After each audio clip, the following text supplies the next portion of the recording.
to Cognitia Podcast.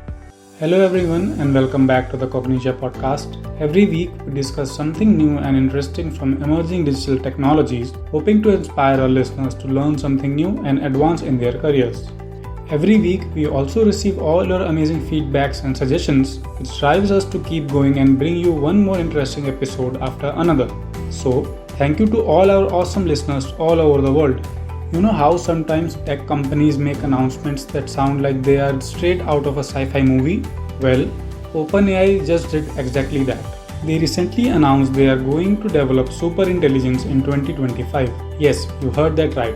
Superintelligence. The kind of AI that would be smarter than humans in pretty much every way possible. Now, if you have been following OpenAI, this might not come as complete surprise. They have been talking about superintelligence for quite a while now, especially when discussing the risks of AI systems. Back in 2023, they were already making moves in this direction, hiring researchers specifically to work on something that sounds pretty wild, figuring out how to contain superintelligent AI. It's like they were preparing to open a Paradox's box while also building the locks to keep it secure. But what exactly do we mean by superintelligence? It's not just about an AI system that can beat humans at chess or write decent poetry. We are talking about an artificial intelligence that would surpass human cognitive capabilities across pretty much every domain: scientific reasoning, social skills, creative thinking, you name it. Imagine an AI that could solve complex mathematical problems in seconds, write symphonies that would make Mozart jealous, and maybe even figure out the mysteries of dark matter while making your morning coffee. The journey to superintelligence isn't just about making our current AI models bigger and faster. Sure, we have seen impressive advances in large language models and multimodal AI systems. These models can now understand and generate text, images, and even code. But there's still something missing, that spark of general intelligence that humans possess. You know, the ability to truly understand context, learn from just a few examples, and apply knowledge across different domains. One of the fascinating aspects of OpenAI's approach is their focus on what they call recursive self-improvement. The idea is to create AI systems that can enhance their intelligence, leading to an exponential growth in capabilities. It's like teaching a student who then becomes smart enough to teach themselves and keeps getting better and better at learning. Pretty mind-bending, right? But here's the thing, developing superintelligence isn't like upgrading a phone's operating system. It's incredibly complex, and there's a good chance it might take much longer than expected. Remember when we thought flying cars would be everywhere by 2020? Tech predictions don't always pan out the way we imagine. One of the key players in this whole superintelligence game is quantum computing. You see, our current computers, no matter how powerful they are, process information in bits, ones and zeros. But quantum computers, they work with quantum bits or qubits, which can be both 1 and 0 at the same time. Mind-bending, right? This could give AI systems the kind of processing power that might be necessary for superintelligence. Think about it. To replicate or exceed human intelligence, an AI system would need to process massive amounts of information simultaneously, understand context, learn from minimal data, and make complex decisions in microseconds. That's where quantum computing comes in. It could potentially handle these massive computation needs that superintelligence would require. But here's the catch. We are still in the early days of quantum computing. The largest quantum computers today have around 1000 qubits, while some estimates suggest we might need millions of qubits for the kind of processing power superintelligence would require. And it's not about raw computing power. The human brain, with its roughly 86 billion neurons and trillions of synaptic connections, does something amazing. It operates on just about 20 watts of power.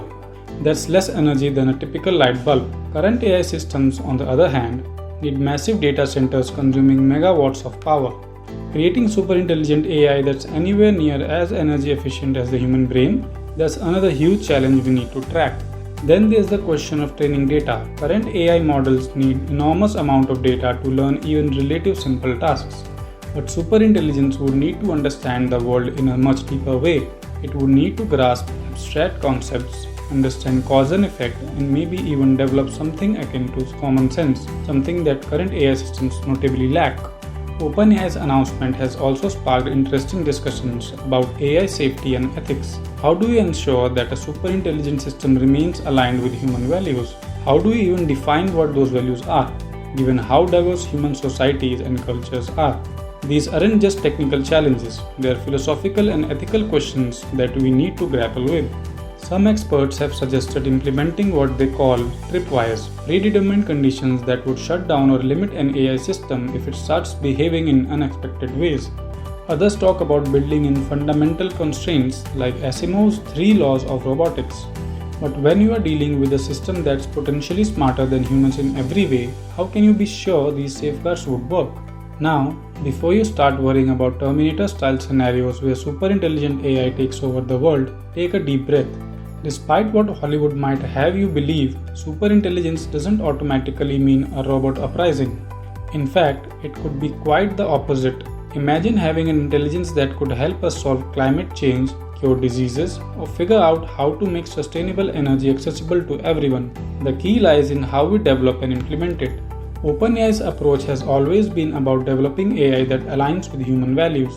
They are not just focusing on making AI smarter, they are equally concerned with making it beneficial and safe for humanity. It's like teaching a child, you don't just want them to be smart, you want them to be wise and use their intelligence for good. The potential benefits are enormous. Superintelligent AI could accelerate scientific research exponentially, helping us discover new medicines, develop clear energy solutions, and maybe even crack the code of aging. It could help us better understand climate patterns and develop more effective solutions for environmental challenges. In education, it could revolutionize how we learn, providing personalized teaching approaches that adapt perfectly to each student's needs. Will they actually achieve superintelligence in 2025? Well, that's anyone's guess. But what's really exciting is that we're living in a time where these discussions aren't just science fiction anymore. Companies are actually working on making these technologies a reality, all while thinking carefully about how to do it responsibly. Well, with that mind-bending topic, come to the end of this week's episode of the Cognitia podcast. We will be back again next week with another interesting and exciting new episode. Until then, happy learning.